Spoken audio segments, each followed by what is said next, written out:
Hello students, welcome to my channel math solutions by Hemlata Parihar. आज हम प्रश्नावली 2.4 शुरू करेंगे बहुपद में। प्रश्नावली 2.4 में आपको पहला सवाल में क्या कह रहा है, निम्न बहुपदों में से ज्ञात कीजिए कि x+1 किस बहुपद का एक गुणनखंड है।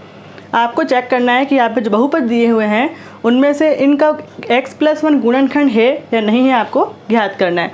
किसी भी बहुपद का यदि कोई गुणनखंड होता है तो उस गुणनखंड का पहले हम शून्यक निकालेंगे।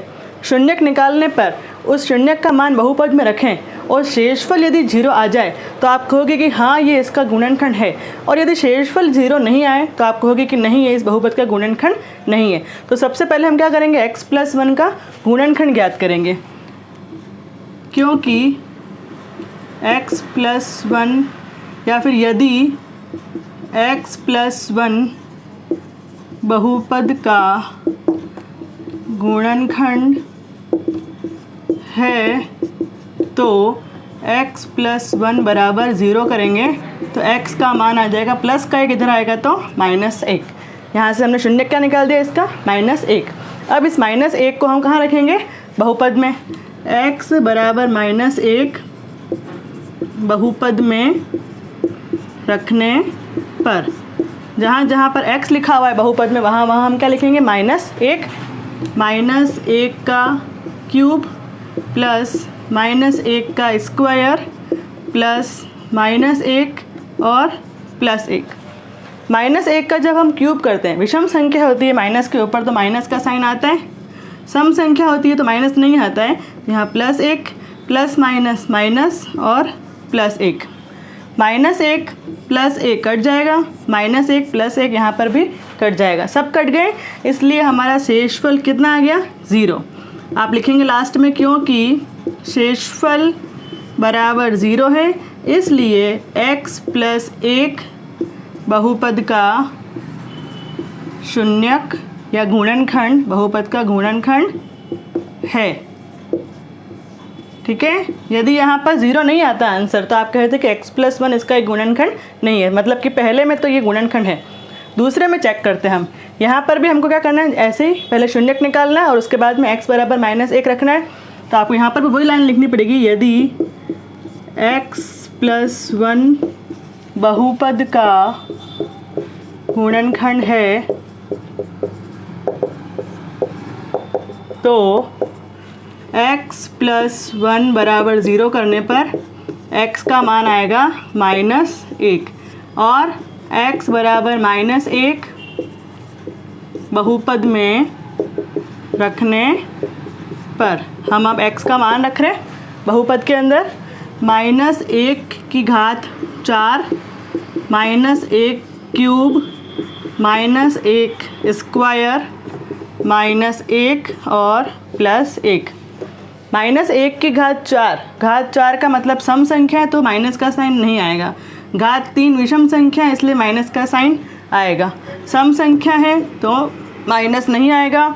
यहाँ पर कोई घात नहीं, मतलब एक और विषम संख्या ही है, और या फिर ऐसा करो प्लस माइनस माइनस तो भी ठीक है, और ये +1 जो कट रहे हैं उनको काटते हैं, +1 -1 कट जाएगा, +1 -1 कट जाएगा, लेकिन हमारे पास में शेषफल कितना बचा, 1, 0 नहीं आ रहा है। तो आप लिखोगे क्योंकि शेषफल बराबर 0 नहीं है, क्योंकि शेषफल 0 के बराबर नहीं है इसलिए x+1 बहुपद का गुणनखंड नहीं है, इसलिए x+1 जो है वो इस बहुपद का गुणनखंड नहीं होगा। क्यों नहीं हुआ, क्योंकि यहाँ पर आंसर हमको 0 चाहिए था और 0 नहीं आ रहा इसलिए। ठीक है, तीसरा सवाल है, पहले का ही तीसरा सवाल। आपको यहाँ बहुपद दिया हुआ और इसमें भी हमें चेक करना है कि x+1 इसका गुणनखंड है या नहीं। तो हम लिखेंगे यदि x+1 बहुपद का गुणनखंड है तो x+1 बराबर 0 और x का मान आ जाएगा -1। x बराबर -1 बहुपद में रखने पर x का मान रख रहे हैं हम बहुपद में, -1 की घात 4 3 इंटू -1 का क्यूब, फिर 3 इंटू -1 का स्क्वायर, फिर -1 और +1। जहाँ जहाँ x था वहाँ हमने क्या लिख दिया, -1। घात 4 है इसलिए +1, घात 3 है इसलिए माइनस आएगा, लेकिन आप एक स्टेप बढ़ा दो, यहाँ -1 आएगा, फिर हम बाद में गुणा करेंगे। घात 2 है इसलिए माइनस नहीं आएगा, फिर यहाँ पर ये प्लस माइनस करेंगे, प्लस माइनस -1 और +1, -1 +1 यहीं पे काट दो। अब हम इनका गुणा कर देते हैं अंदर कोष्टक के अंदर, प्लस माइनस माइनस, 3 एकम 3, 3 एकम 3, और यहाँ पर ये तो कट गया, 0 हो गया, +3 -3 भी कट जाएगा, तो हमारा शेषफल बराबर कितना आ गया, 1। इसका मतलब 0 नहीं आ रहा है तो गुणनखंड नहीं है। तो आप लिखोगे क्योंकि शेषफल बराबर नहीं है 0 के, इसलिए x+1 बहुपद का गुणनखंड नहीं है। ठीक है, ऐसे ही चौथा सवाल भी करेंगे। यहाँ पर भी हमको यही लाइन लिखनी है, यदि x+1 बहुपद का गुणनखंड है तो हमें x+1 बराबर 0 लिखकर लिखना है x बराबर -1, -1 रखेंगे बहुपद में, तो -1 का क्यूब, -1 का स्क्वायर, फिर 2 + √2 कोष्टक के बाहर -1 और +√2। जहाँ जहाँ x था वहाँ वहाँ हमने -1 लिख दिया। -1 का क्यूब करेंगे तो -1, फिर ये +1, माइनस इंटू माइनस प्लस, 2 एकम 2 और +√2, और ये यहाँ पर भी +√2। अब -1 +1 तो कट जाएंगे, तो यहाँ पर ये 2 +√2 करेंगे तो 2√2। अब दोनों में से कॉमन लेना है, 2 कॉमन, तो हमारे पास आ जाएगा 1 +√2। ये हमारा आंसर है। मतलब कि यहाँ पर शेषफल 0 नहीं आ रहा है, इसलिए ये भी इस बहुपद का गुणनखंड नहीं होगा, क्योंकि शेषफल इज़ नॉट इक्वल टू 0, इसलिए x+1 बहुपद का गुणनखंड नहीं है। ठीक है, तो जहाँ पे 0 आया है, सिर्फ पहले सवाल में आया वो गुणनखंड है, दूसरे तीसरे चौथे सवाल में 0 नहीं आ रहा, इसलिए ये तीनों इस x+1 इसका गुणनखंड नहीं होगा। दूसरा सवाल है, गुणनखंड प्रमेय का उपयोग करते हुए बताइए कि क्या gx बहुपद px का गुणनखंड है या नहीं है। यहाँ पर भी पहला सवाल जैसे आपको चेक करना है, उसमें तो क्या था, x+1 को सब में चेक करना था। यहाँ पर अलग अलग गुणनखंड दे दिए, इसमें x+1, इसमें x+2, इसमें x-3। तो यहाँ पर भी भाई x+1 जो दिया है इसका गुणनखंड है या नहीं चेक करने के लिए पहले हमको इसका शून्यक निकालना पड़ेगा, और शून्यक का मान हम कहाँ रखेंगे, px के अंदर। और यदि शेषफल 0 आ जाएगा तो आप कहोगे कि हाँ गुणनखंड है, शेषफल 0 नहीं आएगा तो आप कहोगे कि नहीं गुणनखंड नहीं है। तो यहाँ पर हम पहले x+1 बराबर 0 लिखेंगे, तो x का मान आ जाएगा -1। x बराबर -1 बहुपद px में रखने पर, जहाँ जहाँ x है वहाँ क्या लिखेंगे हम, -1, px में रख रहे हैं, p-1, फिर 2 इंटू -1 का क्यूब, -1 का स्क्वायर, 2 इंटू -1 और ये -1। -1 का जब क्यूब करेंगे हम तो हमको मिलेगा -1, -1 का स्क्वायर करेंगे तो +1, फिर ये माइनस इंटू माइनस प्लस, 2 एकम 2 और -1। यहाँ पर भी 2 इंटू -1 -2 +1 +2 और -1। अब देखो यहाँ पर -2 +2 कट गया, 1 -1 भी कट गया, तो शेषफल कितना आ गया, 0। और शेषफल 0 है इसलिए हम कह सकते हैं कि हाँ यहाँ पर gx जो है वो बहुपद px का शून्यक है।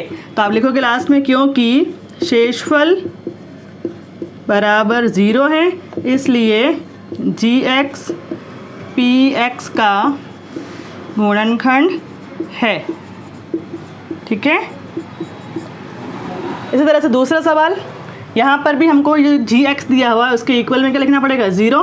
तो x बराबर +2 इधर जाएगा तो -2, x बराबर -2 बहुपद में रखने पर तो p-2 बराबर -2 का क्यूब, फिर 3 इंटू -2 स्क्वायर, +3 इंटू -2 और +1। -2 को जब क्यूब करेंगे तो माइनस का आ जाएगा 8, 2 का स्क्वायर 4, 4 तिया 12 और माइनस का साइन नहीं आएगा क्योंकि घात सम संख्या है। प्लस माइनस 3 दूनी 6 और +1। माइनस माइनस वाली संख्याएं जुड़ती है तो 8 और 6 को जोड़ेंगे तो माइनस का आ जाएगा 14 और प्लस प्लस जुड़ेगा तो 12 + 1 13। -14 + 13 करने पर हमको क्या मिला? माइनस का 1। शेषफल 0 नहीं आ रहा है, इसलिए हम कहेंगे कि x + 2 इस px का गुणनखंड नहीं है, क्योंकि शेषफल इज़ नॉट इक्वल्स टू 0, इसलिए gx px का गुणनखंड नहीं है। ठीक है, पहले सवाल में 0 आ गया था इसलिए गुणनखंड है, दूसरे सवाल में 0 नहीं आ रहा है इसलिए गुणनखंड नहीं है। तीसरा सवाल है gx बराबर x - 3 है, इसलिए x - 3 को हम क्या लिखेंगे? बराबर 0, तो x बराबर आ जाएगा 3।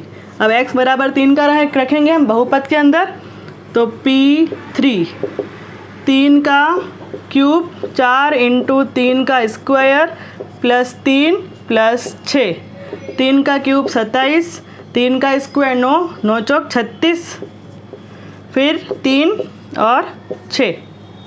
अब प्लस प्लस वाले जोड़ देते हैं, 27 3 और 6, 27 और 3 30, 30 और 6 36, 36 और ये -36, 36 - 36 बराबर कितना आ गया? 0, क्योंकि शेषफल बराबर 0 है, इसलिए gx px का गुणनखंड है।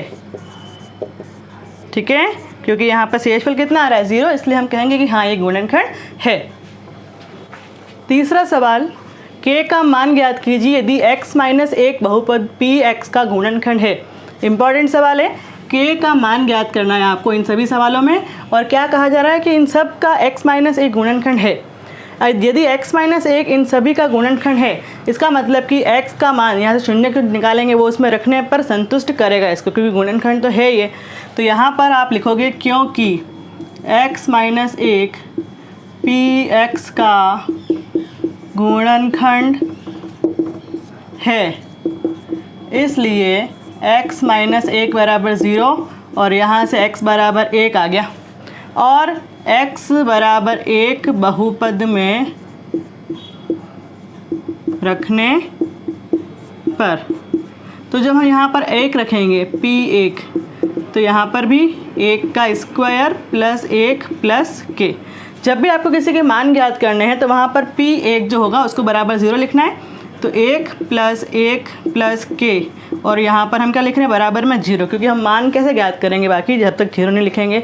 ठीक है, तो 1 + 1 2, 2 + k बराबर 0, तो k बराबर आ जाएगा -2, अतः k बराबर -2। इस तरह से दूसरे सवाल में भी आपको इतना यहाँ तक की लैंग्वेज पूरी लिखनी है कि x - 1 इसका गुणनखंड है, इसलिए x - 1 बराबर 0 और x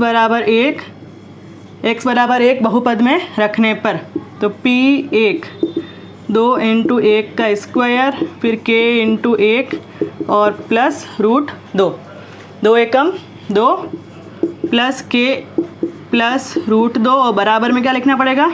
0। यहाँ से हमको k का मान ज्ञात करना, तो इन दोनों संख्याओं का हमें पक्षांतर करना पड़ेगा। 2 इधर आएगा तो -2 और +√2 इधर आएगा तो -√2। कभी भी 2 माइनस का साइन एक साथ नहीं आने चाहिए, इसलिए यहाँ पर माइनस को कॉमन ले लेंगे, तो ब्रैकेट के अंदर 2 +√2, तो हमारा आंसर है k बराबर -2 +√2। ठीक है, तीसरे सवाल में भी आपको सेम लैंग्वेज लिखनी है। x - 1 इसका गुणनखंड है, इसलिए x - 1 बराबर 0 और x बराबर आ जाएगा 1। x बराबर 1 बहुपद में रखने पर, तो p1 k इंटू 1 का स्क्वायर √2 इंटू 1 और +1, यहाँ पर 0 रखना है, k इंटू 1 k, √2 इंटू 1 √2 +1 बराबर 0। ठीक है, यहाँ पर पक्षांतर करेंगे तो k बराबर माइनस के इधर जाएगा तो +√2 और +1 इधर जाएगा तो -1, तो k बराबर √2 - 1, ये हमारा आंसर। ठीक है, तीसरे का ही चौथा सवाल है, पी एक्स बराबर के x square minus 3x plus के, यहाँ पर भी जैसे 3 सवालों में किया है हमने, क्योंकि x माइनस 1 बहुपद का गुणनखंड है, इसलिए x माइनस 1 बराबर 0 और यहाँ से x बराबर आ जाएगा 1। अब क्या करना है, x का मान यहाँ रखेंगे तो p1 k इंटू 1 का स्क्वायर 3 इंटू 1 और प्लस k बराबर में क्या लिखना है 0, तो k माइनस 3 प्लस k बराबर 0, k plus k 2k minus 3 बराबर 0। हमें किसका मान ज्ञात करना है, k का, तो 3 का पक्षांतर करेंगे, -3 इधर जाएगा तो +3 और k बराबर 3/2 हमारा आंसर। ठीक है, इस तरह से आपको उन सभी सवालों में k के मान ज्ञात करने हैं। चौथा सवाल है गुणनखंड कीजिए। बहुत ही इंपॉर्टेंट है गुणनखंड। आपको गुणनखंड अगर आगे, क्योंकि आपको आगे भी ये काम आएंगे, 10th क्लास में भी आएंगे, यहाँ पर भी कोई भी इक्वेशन बनेगी तो कैसे सॉल्व करना है, उसके लिए गुणनखंड आपको अच्छी तरह से आना चाहिए। यहाँ पर आपको इस बहुपद के गुणनखंड करने, सबसे पहली बात तो ये है कि इसके कितने गुणनखंड होंगे ये पहचान करनी है आपको। किसी भी बहुपद में x की अधिकतम घात जो होती है उसके उतने ही गुणनखंड होंगे। यहाँ पर x की अधिकतम घात कितनी है, 2 है, इसका मतलब कि इसके 2 गुणनखंड होंगे। घात अगर 3 होती तो 3 गुणनखंड, घात 4 होगी तो 4 गुणनखंड, ऐसे जितनी अधिकतम घात होती है उसके उतने ही गुणनखंड होंगे। अब करते कैसे हैं, गुणनखंड करने के लिए जो यदि द्विघात बहुपद है, घात 2 वाला है, तो कैसे करेंगे, ये 12 और 1 एक्स स्क्वायर का गुणांक और अचर पद का गुणा, 12 एकम 12, ठीक है, फर्स्ट और लास्ट का गुणा कर दिया। अब गुणा करने पर इन दोनों को इस तरह से करना है आपको, प्लस माइनस कि हमारे पास में माइनस का 7 आ जाए। तो 12 और 1 को जोड़ेंगे तो 13 और 12 में से 1 घटाएंगे तो 11, हमको तो चाहिए माइनस का 7। इसका मतलब कि 12 एकम 12 से इसके गुणनखंड नहीं हो रहे। अब और आपको देखना है कि और किसके पहाड़े में 12 आता है, 2 के पहाड़े में आता है 6 बार, 2 छंग 12, तो 2 और 6 को जोड़ के और घटा के देखो, 2 + 6 8 और 6 - 2 करेंगे तो 4। हमको तो क्या चाहिए 7, मतलब कि 2 के पहाड़े से भी नहीं होगा। 3 के पहाड़े में जाएंगे तो 3 चौक 12, तो 3 चौक 12 होता है। और हम जानते हैं कि 3 और 4 को जोड़ने पर 7 भी आ जाएगा, लेकिन यहाँ पर तो माइनस का 7 है, तो यहाँ पर -3 और -4 लेंगे, तो -3 और -4 का गुणा पर करने पर प्लस का 12 आ जाएगा, और माइनस माइनस की संख्याओं को जोड़ेंगे तो माइनस का 7 आ जाएगा। मतलब कि ये वाले गुणनखंड हमारे सही है, राइट है। ठीक है, तो हम ये वाले गुणनखंड यहाँ लिखेंगे 12x²। इस -7 की जगह पर हम लिख रहे हैं -3x और -4x और +1। इस तरह से आपको इस बीच वाली संख्या के टुकड़े कर देने हैं। गुणा करने पर तो वापस 12 आना चाहिए और जोड़ने या घटाने पर वापस बीच वाली संख्या आ जानी चाहिए। दूसरी स्टेप क्या होगी, पहली 2 संख्याओं में से कॉमन लेना है और अंतिम 2 संख्याओं में से कॉमन लेना है। तो यहाँ पर इन दोनों में से क्या कॉमन दिख रहा है, 3 के पहाड़े में 3 भी आता है और 3 के पहाड़े में 12 भी आता है। एक तो 3 कॉमन है और एक दोनों में से क्या कॉमन है, x, तो 3 चौक 12 और 3x पूरा बाहर चला गया, तो यहाँ पर क्या बचा, 1 बचा। इधर इन दोनों में से कुछ भी कॉमन नहीं है, यहाँ माइनस है तो माइनस तो लगाना पड़ेगा, और यदि कुछ कॉमन नहीं दिख रहा है तो आपको क्या लिखना है, 1 लिखना है। फिर 4x, जब भी किसी कोष्टक के बाहर माइनस का साइन होता है तो अंदर आने वाला साइन चेंज होगा, प्लस होगा तो माइनस, माइनस की जगह प्लस। यहाँ प्लस है तो हमको क्या लिखना है, माइनस। यहाँ तक करने के बाद में आपको क्या ध्यान रखना है कि गुणनखंड करने के बाद में जो कोष्टक आते हैं ये दोनों कोष्टक एक जैसे होने चाहिए। अगर ये कोष्टक एक जैसे नहीं है तो समझ जाना कि आपने गुणनखंड गलत की है। तो हमारे कोष्टक एक जैसे हैं, 4x - 1, तो यहाँ से हम क्या लिखेंगे, 3x और यहाँ से क्या बचा, -1। ये हो गए हमारे इसके गुणनखंड। अब गुणनखंड करने के बाद में आपको x के मान निकालने, तो इन दोनों कोष्टकों को अलग अलग 0 के बराबर करेंगे। 4x - 1 बराबर 0 और 3x - 1 बराबर 0। तो यहाँ से 4x बराबर माइनस का किधर आएगा तो +1, x बराबर 1/4। ठीक है, इसी तरह से यहाँ पर 3x बराबर माइनस का किधर आएगा तो +1, x बराबर 1/3। तो हमारे 2 आंसर होंगे, x बराबर 1/4 और x बराबर 1/3। दूसरा सवाल है 2x² + 7x + 3। यहाँ पर भी फर्स्ट और लास्ट का गुणा 2 तिया 6। ठीक है, 6 के ऐसे टुकड़े करने के 7 आ जाए, तो 2 और 3 को जोड़ने पर तो नहीं हो रहा है, घटाने पर भी नहीं हो रहा है, तो और 6 कहाँ पे आता है, 2 का पाड़ा आ रहा है, 3 का पाड़ा हो गया, और 6 के पहाड़े में भी 6 आता है, 6 एकम 6। हमको क्या चाहिए 7, तो 6 और 1 को जोड़ने पे 7 आ रहा है, इसका मतलब कि ये वाला गुणनखंड हमारा सही है। तो हम ये वाला गुणनखंड लिखेंगे 2x² प्लस 6x प्लस 1 की जगह 1x लिखो या सिर्फ x लिखो, कोई दिक्कत नहीं है, और प्लस 3। पहली दो संख्याओं में से कॉमन लेना है, तो 2 और x कॉमन, यहाँ से x प्लस 2 तिया 6। इन दोनों में से कॉमन कुछ नहीं है इसलिए 1, और as it is x plus 3 आ जाएगा कोष्टक में। दोनों कोष्टक एक समान है, x प्लस 3, तो यहाँ से मिला 2x और ये प्लस 1। एक बार x प्लस 3 को बराबर 0 लिखेंगे और एक बार 2x प्लस 1 बराबर 0। तो यहाँ से x बराबर -3 और यहाँ से 2x बराबर प्लस का 1 इधर आएगा तो माइनस का 1, x बराबर -1/2। तो ये हमारे x के दो मान होंगे, -3 और -1/2। अब चौथे का ही तीसरा सवाल है, बहुपद 6x² प्लस 5x माइनस 6। यहाँ पर फर्स्ट और लास्ट का गुणा करेंगे 6 × 6, 6 × 6 36, हमको चाहिए 5, तो 6 और 6 तो 12 होते हैं और 6 में से 6 घटाएंगे तो 0 आ जाएगा। अब 5 लाने के लिए हम 36 और किस किस के पहाड़े में आता है वो देखेंगे। तो 4 के पहाड़े में आता है, 36 4 के पहाड़े में भी आता है, 4 9 36, और 4 और 9 को जोड़ेंगे तो 13 आ जाएगा, और 9 - 4 करेंगे तो हमारे पास 5 आ जाएगा। इसका मतलब कि हमारे टुकड़े ये वाले सही होंगे। लेकिन यहाँ पर माइनस का 6 है, तो यहाँ पर हम -6 लेंगे तो माइनस का आएगा 36, ठीक है। तो यहाँ पर भी माइनस का 36 आना चाहिए। तो हम किस को माइनस का ले कि गुणा करने पर -36 आए, तो हमको चाहिए प्लस का 5। अब इन दोनों में से जो बड़ी संख्या है उसको तो लेना है प्लस का और छोटी संख्या को लेना है माइनस का, ताकि 9 - 4 करने पर +5 आ जाए और इन दोनों का गुणा करने पर माइनस का 36 भी आ जाएगा। तो ये वाला गुणनखंड हमारा सही होगा। तो 6x² प्लस 9x और -4x, 9 - 4 5 और माइनस का 6। इन दोनों में से एक तो 3 कॉमन है और एक x, क्योंकि 3 के पहाड़े में 6 आता है और 3 के पहाड़े में 9 भी आता है, इसलिए 3 कॉमन और एक x कॉमन। तो 3 दूनी 6 और 3 तिया 9। इन दोनों में से क्या कॉमन है, 4 और 6 किसके पहाड़े में आते हैं, 2 के पहाड़े में, और यह माइनस है तो माइनस तो लगाना ही पड़ेगा, और 2 कॉमन। तो 2 दूनी 4, माइनस का साइन है इसलिए अंदर साइन चेंज, और 2 तिया 6। दोनों कोष्टक एक समान है। 2x प्लस 3, तो यहाँ से मिला 3x माइनस 2। अब आपको एक बार 2x प्लस 3 को 0 के बराबर करना है और एक बार 3x माइनस 2 को 0 के बराबर करना है। तो यहाँ से 2x बराबर होगा -3, x बराबर -3/2।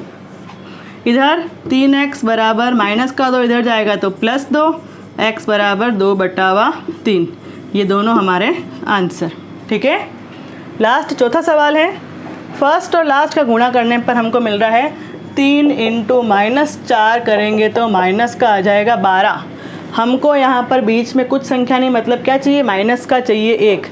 तो यहाँ पर -4 और +3 करें तो -1 आ रहा है। इन दोनों से कुछ ज़रूरत नहीं करने की, डायरेक्ट 3 चौक 12 भी हो रहा है और -4 + 3 करने पे -1 भी आ रहा है। इसका मतलब हमको और कुछ सोचना ही, डायरेक्ट हमारे गुणनखंड हो गए। तो यहाँ लिख देंगे 3x² -4x प्लस 3x और -4। इन दोनों में से कुछ कॉमन नहीं है इसलिए x कॉमन, कोष्टक के अंदर आ जाएगा 3x -4। यहाँ से कुछ भी कॉमन नहीं है इसलिए +1 और कोष्टक के अंदर एज इट इज़ 3x -4 लिख देंगे। दोनों कोष्टक एक जैसे हैं, 3x -4, यहाँ से x और यहाँ से +1। अब 0 करेंगे, 3x -4 बराबर 0 और x + 1 बराबर 0। तो 3x बराबर आ जाएगा 4, x बराबर आ जाएगा -1। अभी हमको इसको और करना पड़ेगा, x बराबर 4/3। हमारे पास दो आंसर होंगे, x बराबर 4/3 और x बराबर -1। इस तरह से आपको किसी द्विघात समीकरण के या द्विघात बहुपद के गुणनखंड करने हैं।